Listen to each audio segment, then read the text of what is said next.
Friends, welcome back to our channel Knowledgeshala by Nidhi Jain.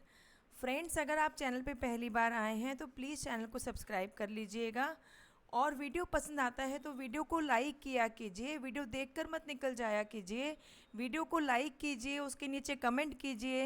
यही तो एक ज़रिया है जिससे हम लोग एक दूसरे को जान सकते हैं। वीडियो के नीचे कमेंट करके बताइएगा कि आपको वीडियो कैसा लगता है। बहुत एफर्ट्स लगते हैं फ्रेंड्स वीडियो बनाने में। ऐसे ही 2 मिनट का काम नहीं होता है कि वीडियो बनाया और बन गया। वीडियो बनाने के लिए पहले पीपीटी बनाना, पूरा कंटेंट आपके लिए ढूंढ ढूंढ कर लाती हूँ, पिक्चर्स लगाती हूँ, तो बहुत मेहनत लगती है। तो उस मेहनत को एटलीस्ट आप अप्रिशिएट कीजिए। हमने अकाउंट से स्टार्ट किया था फ्रेंड्स। अकाउंट्स का एक बहुत important topic budget, budgetary control, types of budgets, process of budgeting, zero based budgeting, ये सारी चीज़ें हम कवर कर चुके हैं। अगर आपने वो वीडियो नहीं देखा है तो उस वीडियो को ज़रूर देख लीजिएगा फ्रेंड्स। आज हम करेंगे अकाउंटिंग के ऑब्जेक्टिव्स, प्रोसेस और भी बहुत सारी चीज़ें। नॉलेजशाला बाय निधि जैन के नाम से हमारा चैनल है, सब्सक्राइब ज़रूर कीजिए। वीडियो देख के मत जाइए, सब्सक्राइब करने से आपको वीडियो के अपडेट्स मिलते रहते हैं। नॉलेजशाला बाय निधि जैन के नाम से हमारा टेलीग्राम चैनल भी है, आप उसे भी ज्वाइन कर सकते हैं। वहाँ पे मैं हर वीडियो के बाद में उस वीडियो का PDF शेयर कर देती हूँ, जो आपको रिविज़न में बहुत हेल्प करता है। मेरा टारगेट है फ्रेंड्स कि 15 दिन में 2-2, 3-3 वीडियो डालकर आपको अकाउंटिंग इन डेप्थ, डिटेल में और कंप्लीट बहुत इजी वे में करवा दूं, जिससे आपके एग्ज़ाम में बहुत अच्छा स्कोर हो जाए। Friends, I have qualified NTA NET JRF in management with all India rank. Also, I have qualified NET in Commerce with 99.335 percentile. तो ऐसे ही नहीं बने हैं फ्रेंड्स ये नंबर। हालांकि बहुत इजी है, आप भी बना सकते हैं, लेकिन एफर्ट्स तो लगते हैं। जितनी शिद्दत से मैंने अपने लिए पढ़ाई की थी, उतनी ही शिद्दत से आपको पढ़ा रही हूँ, उतनी ही शिद्दत से आपके लिए मेहनत कर रही हूँ, आपका एग्ज़ाम क्लियर करवाने के लिए। तो फ्रेंड्स, इतने एफ़र्ट्स तो आपके भी बनते हैं कि आप क्या करें, चैनल को सब्सक्राइब करें, वीडियो को लाइक करें और वीडियो पसंद आता है तो वीडियो के नीचे कमेंट करके बताइए कि यस मैम समझ आया, ठीक है, जिससे मुझे भी पता चले। और अगर कोई चीज़ ऐसी है जो आप शेयर करना चाहते हैं तो आप कमेंट के थ्रू शेयर भी कर सकते हैं। चलिए स्टार्ट करते हैं। अकाउंटिंग, अकाउंटिंग क्या है दोस्तों? अकाउंटिंग में आप क्या करते हो, जो आपके, एक तो आप ये ध्यान रख लेना कि जब भी मैं बात करूँ इवेंट्स, ट्रांजैक्शंस, अकाउंटिंग के टॉपिक में या अकाउंटिंग के वीडियो में जब भी मैं इवेंट्स, ट्रांजैक्शंस की बात करूं, तो आपको हमेशा फाइनेंशियल ट्रांजैक्शन, फाइनेंशियल इवेंट्स ही कंसीडर करने हैं। अकाउंटिंग में हम वही इवेंट्स लेते हैं, वही ट्रांजैक्शंस लेते हैं जिनका नेचर फाइनेंशियल होता है, जिनको हम मॉनिटरी टर्म्स में रिकॉर्ड कर सकते हैं, क्लासीफाई कर सकते हैं, उनका अलग अलग सेगमेंट बना सकते हैं, समराइजिंग कर सकते हैं, सम अप कर सकते हैं, रिपोर्टिंग कर सकते हैं। फिनेंशियल रिपोर्ट्स बनाते हैं हम अकाउंटिंग के जरिए और इंटरप्रेट करते हैं, उनसे हम इंटरप्रेट करके रिजल्ट्स निकालते हैं, फिर रिपोर्ट्स बनाकर अपने इंटरनल और एक्सटर्नल यूज़र्स को देते हैं, ठीक है। तो अकाउंटिंग एक बहुत बड़ा टर्म है जिसमें लेजर बनाना, एक्सपेंडिचर, बजट बनाना, बजट बहुत अच्छे से आपको प्रीवियस वीडियो में कवर करवा दिया है। अगर आपने नहीं देखा है तो प्लीज़ उसे जाकर कवर कर लीजिए, क्योंकि अकाउंट्स एक ऐसा सब्जेक्ट है कि जिसकी 10 वीडियो आप एक साथ नहीं देख पाओगे। तो जैसे जैसे वीडियो आ रहा है उसको साथ के साथ कवर करते चलिए, जिससे आपको बर्डन नहीं पड़े। क्रेडिट, उधार अगर आप किसी को देते हो, रेवेन्यू रिव्यू करते हैं, एसेट्स का कंसिडर करते हैं, पेएबल कितना पैसा हमें देना है, ये सारी चीज़ें अकाउंटिंग के अंतर्गत आती हैं। अकाउंटिंग एक बहुत बड़ा टर्म है, छोटा टर्म नहीं है, ठीक है। चलिए स्टार्ट करते हैं। Accounting is the art of recording, classifying, summarising in a significant manner. Record करते हो, किसको रिकॉर्ड करोगे? फाइनेंशियल ट्रांजैक्शंस को, ठीक है। जो ट्रांजैक्शन फिनेंशियल नहीं है या जिनको हम मॉनेटरी टर्म्स में रिकॉर्ड नहीं कर सकते, उनकी बात हम अकाउंटिंग में नहीं करेंगे, ठीक है। रिकॉर्ड करते हैं, खाली रिकॉर्ड करने को बुक कीपिंग कहते हैं, लेकिन बुक कीपिंग में और अकाउंटिंग में यही डिफरेंस है। डिटेल में भी करवाऊंगी बुक कीपिंग और अकाउंटिंग का डिफरेंस, लेकिन यहाँ पर आप समझ लीजिए बुक कीपिंग कौन करता था, एक छोटा सा दुकानदार जो छोटी सी शॉप लेके बैठा है ना, वो भी एक येलो कलर की बुक रखता है, उसमें रिकॉर्ड कर लेता है। लेकिन बुक कीपिंग के लिए नॉलेज की बहुत ज़्यादा ज़रूरत नहीं होती, सिर्फ रिकॉर्ड करता है, इतने पैसे दिए इतने पैसे लिए। लेकिन जब हम बात करते हैं अकाउंटिंग की, तो हमें अकाउंटेंट की ज़रूरत पड़ती है जिसको प्रॉपर नॉलेज होती है, और वो सिर्फ रिकॉर्ड नहीं करता, उनको अलग अलग हेड में क्लासीफाई करता है, समराइजिंग करता है in a significant manner and in terms of money, transactions and events which are of financial character and interpreting the results thereof। मतलब अकाउंटिंग का क्या काम है, रिकॉर्ड करना, क्लासीफाई करना, समराइजिंग करना सबको इस तरीके से कि जो भी मॉनेटरी ट्रांजैक्शंस हैं उनको इंटरप्रेट करने के बाद, उनका एनालिसिस करने के बाद जो रिज़ल्ट आता है, वो रिज़ल्ट हम रिपोर्ट की फॉर्म में अपने इंटरनल और एक्सटर्नल यूज़र्स को कम्युनिकेट कर देते हैं। Process of accounting starts by first identifying the events and transactions which are of financial nature and then be recorded in the books of accounts.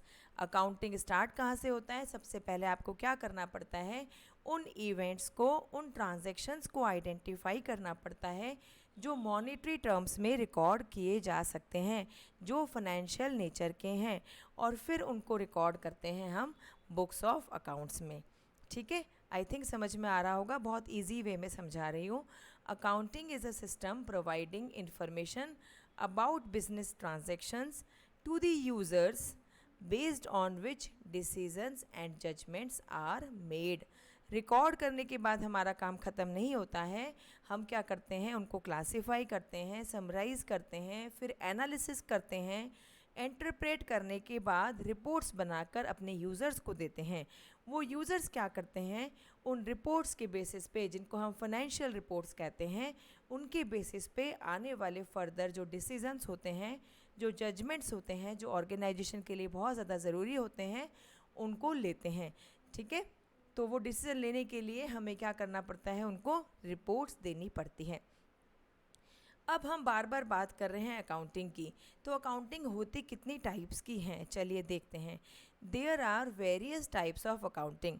Accounting बहुत तरह की होती है, और वो बहुत तरीके से हमने किस बेसिस पे डिवाइड किया है उसको, उसकी नेचर ऑफ इन्फॉर्मेशन, उसमें जो इन्फॉर्मेशन है वो किस नेचर की है, उसके बेसिस पे हमने अकाउंटिंग का डिवीज़न किया है, अकाउंटिंग को डिवाइड किया है।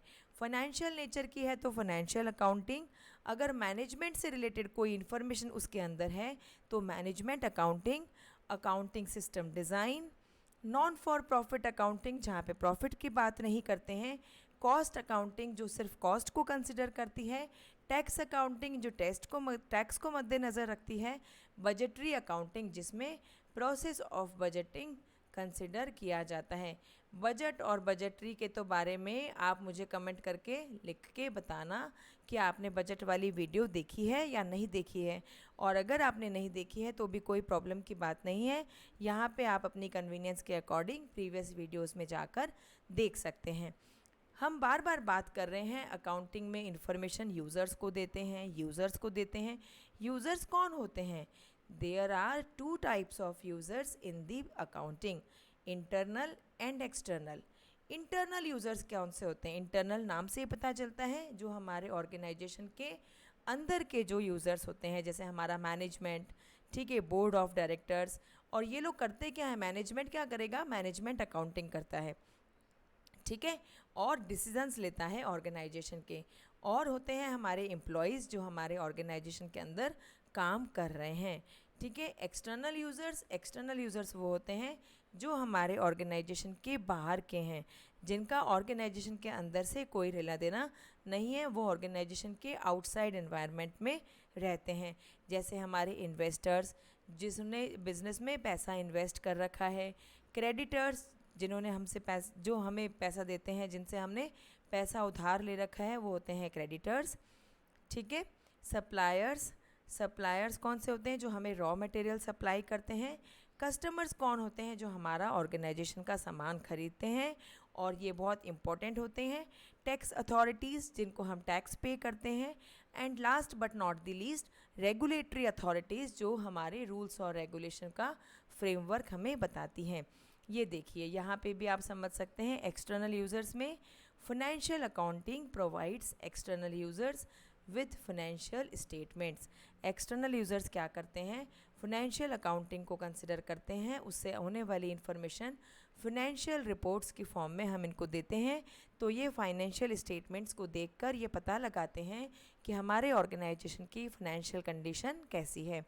इंटरनल यूज़र्स, जिसमें हमारे मैनेजमेंट और एम्प्लॉयज़ आते हैं, वो मैनेजरियल अकाउंटिंग के जरिए provides information needs for internal decision makers.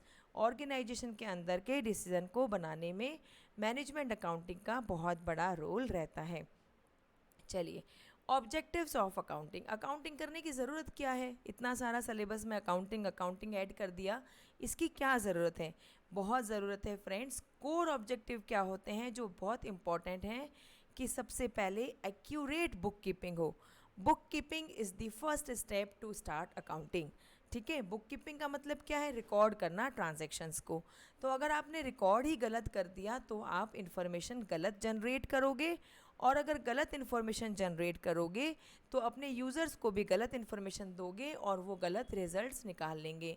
इसलिए सबसे पहला स्टेप क्या है कि आपको बुक कीपिंग सही करनी है। आपको रिकॉर्डिंग जब कर रहे हो ट्रांजैक्शंस की तो बिल्कुल तरीके से करनी है, जिससे उसमें कोई भी एरर नहीं आए। ठीक है, फर्स्ट ऑब्जेक्टिव है हमारा सिस्टमैटिक रिकॉर्डिंग ऑफ ट्रांजैक्शंस, मतलब बुक कीपिंग। जब आप कोई भी ट्रांजैक्शन एंट्री कर रहे हो तो आप एकदम ढंग से करो, क्योंकि यही स्टेप सही नहीं होगा तो आगे के कोई भी स्टेप क्या होंगे, सही नहीं होंगे। ठीक है, बुक कीपिंग का मतलब क्या हुआ, जर्नल बनाना, लेजर बनाना, ट्रायल बैलेंस बनाना। ठीक है, उसके बाद ascertainment of results. Objectives of accounting में सेकेंड इंपॉर्टेंट ऑब्जेक्टिव है रिजल्ट का एसरटेनमेंट। रिजल्ट्स हमें कैसे पता चलते हैं, अकाउंटिंग से ही पता चलते हैं, जिसमें manufacturing account, trading account, P&L account, ठीक है, प्रॉफिट एंड लॉस अकाउंट आता है। फिर आपको अकाउंटिंग से आपके ऑर्गेनाइजेशन की फाइनेंशियल पोजीशन पता चल जाती है, जिसको हम किसके थ्रू देखते हैं, बैलेंस शीट के थ्रू। देखो मैंने यहाँ पे आपको ना ये भी बता दिया है कि रिजल्ट्स कहाँ से देखोगे, बुक कीपिंग कहाँ करोगे। बुक कीपिंग मतलब कहाँ करोगे, एंट्री जर्नल में करोगे, लेजर में करोगे या ट्रायल बैलेंस में करोगे। ठीक है, रिजल्ट्स अगर आपको देखना है तो आपको क्या देखना पड़ेगा, ऑर्गेनाइजेशन का ट्रेडिंग अकाउंट, P&L अकाउंट। ठीक है, अगर आपको फाइनेंशियल पोजीशन चेक करनी है तो हमें बैलेंस शीट देखनी पड़ेगी। बैलेंस शीट में आप क्या देखते हो, अपने एसेट्स और लायबिलिटीज़ की पोजीशन देखते हो। फिर क्या करोगे, कम्युनिकेट करोगे इन्फॉर्मेशन टू वेरियस यूज़र्स। किसके थ्रू करोगे, फाइनेंशियल रिपोर्ट्स के थ्रू। ठीक है, तो ये देखो दोस्तों, इसमें बहुत एफर्ट्स लगते हैं बच्चों। आपके लिए सारी चीज़ें यहीं पे ऐड कर दी हैं मैंने, कि आप इन्फॉर्मेशन किससे कम्युनिकेट करोगे, रिपोर्ट से। पोजीशन किससे देखोगे, बैलेंस शीट से, क्योंकि बैलेंस शीट में हमारे एसेट्स और लायबिलिटीज़ की पोजीशन होती है। फिर determination of results of the recorded transaction. अब आपने ट्रांजैक्शन रिकॉर्ड तो कर लिए, लेकिन उससे रिजल्ट्स भी निकालने हैं, आपको इंटरप्रेट करना है, एनालिसिस करना है और रिजल्ट्स निकालने हैं, तो उसके लिए अकाउंटिंग चाहिए। Determination of financial position of the business. ठीक है, बिजनेस की फाइनेंशियल पोजीशन का पता करने के लिए भी हमें अकाउंटिंग की नीड है। Evaluate solvency position. आप अकाउंटिंग से सॉल्वेंसी पोजीशन पता कर सकते हो। व्हाट इज़ सॉल्वेंसी, बता सकते हो आप? सॉल्वेंसी का मतलब होता है कितना कैश अवेलेबल है आपके ऑर्गेनाइजेशन में। आपने सुना होगा ना कि वो इंसॉल्वेंट हो गया ऑर्गेनाइजेशन, इसका मतलब उसके पास बिल्कुल भी कैश अवेलेबल नहीं है, वो इंसॉल्वेंट हो गया, उसके पास कोई पैसा नहीं बचा है। अब आप मुझे एक चीज़ बताओ कि स्टेक होल्डर्स की बात करते हैं हम अकाउंटिंग में। What is the difference between stake holders and share holders? इसमें बच्चे MBA के लेवल तक पहुंचने के बाद भी कंफ्यूज होते रहते हैं। देखो बच्चों, शेयर होल्डर्स सिर्फ वो वाले लोग होते हैं जिनके पास आपके ऑर्गेनाइजेशन के शेयर्स होते हैं, उनको हम बोलते हैं share holders of the company. ठीक है, share holders of the organisation, वो सारे बंदे जिनके पास आपके ऑर्गेनाइजेशन के शेयर्स होते हैं। लेकिन जब हम बात करते हैं ना स्टेक होल्डर्स की, तो हम बात करते हैं उन सारे लोगों की जिनका हमारे ऑर्गेनाइजेशन में स्टेक होता है। स्टेक मीन्स जिनका हमारे ऑर्गेनाइजेशन में इंटरेस्ट होता है, ठीक है। और stake holders is a very broader term, क्योंकि स्टेक होल्डर्स में आपके कस्टमर्स, क्रेडिटर्स, गवर्नमेंट, सप्लायर्स, ठीक है, एम्प्लॉयज़, मैनेजमेंट, ये सारे लोग जिनका भी आपके ऑर्गेनाइजेशन में इंटरेस्ट है, इन्वेस्टर्स, वो सारे आते हैं बच्चों, ठीक है। तो कभी कंफ्यूज मत होना, स्टेक होल्डर्स में वो सारे लोग आते हैं जिनका हमारी ऑर्गेनाइजेशन में थोड़ा सा भी इंटरेस्ट होता है या जो हमारी ऑर्गेनाइजेशन से अटैच होते हैं किसी भी फॉर्म में, ठीक है। While share holders are the people who have shares of the organisation, जिनके पास हमारे ऑर्गेनाइजेशन के क्या होते हैं, शेयर्स होते हैं, ठीक है। चलो, and share holders are the part of stake holders, समझ आ गया ना? समझ आया तो एक लाइक तो बनता है और कमेंट करके ज़रूर बताना, और चैनल को अगर सब्सक्राइब नहीं किया है तो सब्सक्राइब कर लो भाई, ठीक है। चलिए, process of accounting, very important process of accounting. अब देखो, सबसे पहला स्टेप क्या है कि आपको आइडेंटिफिकेशन करना है business transactions, identification of business transactions. इसमें क्या आइडेंटिफाई करेंगे, उन ट्रांजैक्शंस को आइडेंटिफाई करेंगे जो मॉनेटरी नेचर के हैं, जो मनी से रिलेटेड हैं, क्योंकि हम अकाउंटिंग में सिर्फ उन्हीं ट्रांजैक्शंस की बात करते हैं जो मॉनेटरी ट्रांजैक्शंस होते हैं। जैसे मैं आपको यूट्यूब पे वीडियो डाल के पढ़ा रही हूँ, मैं बहुत एफर्ट कर रही हूँ, बहुत मेहनत से आपके लिए पीपीटी बना के लेके आती हूँ। अकाउंटिंग जैसे सब्जेक्ट को इतना इजी करके पढ़ाना इजी टास्क नहीं है, बहुत एफर्ट्स लगते हैं, ठीक है। लेकिन मैं यहाँ पे आपसे कोई भी पैसा चार्ज नहीं कर रही। तो ये हमारा बिजनेस ट्रांजैक्शन ऐसा नहीं है जो मॉनेटरी फॉर्म में है, इसलिए हम इसको अकाउंटिंग में ऐड नहीं करेंगे, क्योंकि मुझे यहाँ से कोई पैसा नहीं मिल रहा, ठीक है। फिर आता है मेकिंग ऑफ वाउचर्स, वाउचर्स बनाते हो। उसके बाद recording of transactions in day book, जिसको क्या कहते हैं हम, बुक कीपिंग। ट्रांजैक्शंस का क्या करना है, रिकॉर्ड करना है, और रिकॉर्ड करते टाइम कोई गलती हमें नहीं करनी है। रिकॉर्ड करने के बाद उन ट्रांजैक्शन को हम लेजर में पोस्ट करेंगे, फिर प्रिपरेशन करेंगे ट्रायल बैलेंस की और हमारे फाइनेंशियल स्टेटमेंट्स की, ठीक है। समझ में तो आ रहा है ना? चलिए, अब एक बार ये देख लीजिए, बुक कीपिंग और अकाउंटिंग, बार बार बोल रहे हैं book keeping accounting, book keeping accounting, तो इनका डिफरेंस क्या है? देखो, बुक कीपिंग की अगर हम बात करते हैं तो सिर्फ ये क्या करता है, record and categorise daily payments and expenses. जो आपके डेली पेमेंट हो रहे हैं, डेली एक्सपेंसेस हो रहे हैं, उनको सिर्फ रिकॉर्ड करता है। जबकि अकाउंटिंग में ये एडजस्टिंग एंट्रीज भी बनाते हैं हम लोग, ठीक है। Book keeping send customer invoices and record payments received, customer को इन्वॉइस भेजना, पेमेंट्स को रिकॉर्ड करना बुक कीपिंग में आता है। कॉस्ट ऑफ ऑपरेशंस को एनालाइज करना अकाउंटिंग का पार्ट है। Conduct bank reconciliations every month, part of book keeping है बैंक रिकनसाइलेशन बनाना। Advice business owner during financial decision making में कौन हेल्प करता है, अकाउंटिंग हेल्प करता है। बुक कीपिंग में हम जनरेट करते हैं monthly financial statements, while accounting में हम खाली जनरेट नहीं करते हैं, हम फाइनेंशियल स्टेटमेंट्स को रिव्यू करते हैं, उनको एनालाइज करते हैं। बुक कीपिंग में हम पेरोल प्रोसेस करते हैं, जबकि अकाउंटिंग में हम एसेस करते हैं financial health, financial condition of the company and make financial forecast, financial decisions thereof, ठीक है। बुक कीपिंग में हम बुक्स बनाते हैं अकाउंटेंट के लिए, और अकाउंटिंग में अकाउंटेंट क्या करता है, ऑडिट भी परफॉर्म करता है। Book keeping provide year end financials and tax documents to the accountant, while accounting provide file tax returns, conduct tax planning and provide tax advisory, ठीक है। तो accounting is a very broad concept and book keeping is just a part of accounting. I hope दोस्तों आपको समझ में आ गया होगा। इसी तरीके से one by one topic wise videos डालूंगी, अकाउंट्स के छोटे छोटे वीडियोस डालूंगी, आपको एक एक टर्म क्लियर करूंगी। लेकिन इतने एफर्ट्स लगाने के लिए थोड़ा सा आपके साइड से भी मुझे चाहिए, मुझे मेरे चैनल पे सब्सक्राइबर्स चाहिए।